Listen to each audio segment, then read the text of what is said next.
Oras na po para sa ating ulat panahon ngayong Huwebes. Ano-anong lugar nga ba ang uulanin at ano-ano ang makakaranas ng matinding init sa araw na ito? Alamin po natin yan mula sa ating weather tito na laging may panahon para sa iyo. Tito Alvin, good morning! Pwede bang mag-surfing today? Hindi pala. Ano bang magiging lagay ng panahon today?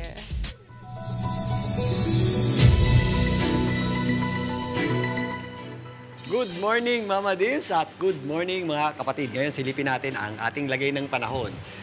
Isa sa katangian ng ating tinatawag na Intertropical Convergence Zone ay nag-aakyat baba po yan. Minsan mas mataas kaya umaabot sa ating bansa at minsan naman mas mababa. Kagaya ngayon na nabawasan po ang epekto nito dito sa ating bansa. Samantalang ito namang easterlies ang nagdadala po ng mainit at malisangang panahon sa malaking bahagi ng ating bansa. Maliban lang dito sa ating northeasterly wind flow na nagpababa ng bahagya ng temperatura dito po sa eastern section ng Northern Luzon.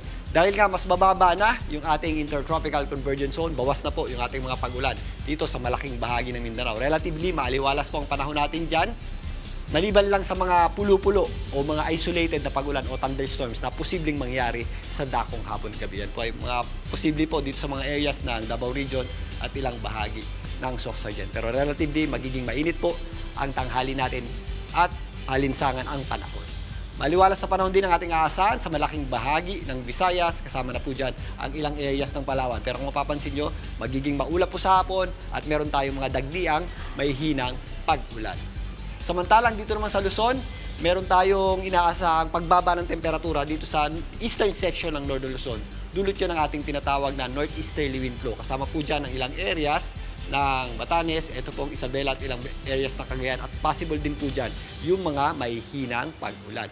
Pero ang Kalakhang Luzon po, makakaasa po ng matinding init ng panahon. Kung mapapansin nyo dito sa ating temperature gradient, yung ating may init na lugar ay mostly nandito sa western section nito. Ito po ang areas ng Ilocos, kasama po dyan ang La Union at Pangasinan, maging dito sa malaking bahagi ng Central Luzon. Kasama na rin po dyan ang Metro Manila, ito pong western section ng Calabarzon, maging dito sa ilang bahagi ng Bicol Region. Dito naman sa Metro Manila, sa mga papasok pa lamang sa trabaho, asahan pa rin po o paghandaan pa rin po natin ang matinding init ng panahon, lalong-lalo na sa tanghali. Pero sa dakong hapon nga, kung mapapansin nyo, mas nagiging maulap po yung ating panahon at possible din yung mga dagliang may hinang pag-ulan.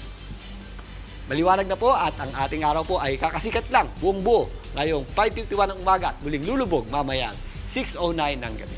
Muli, ito po ang inyong Weather Tito Alvin, laging may panahon para sa iyo. Mga kapatid, Dimples Romana po, kumpletuhin ang inyong umaga ng mga kwentong puno ng inspirasyon. Salubungin po ang bawat araw ng may ngiti at pag-asa.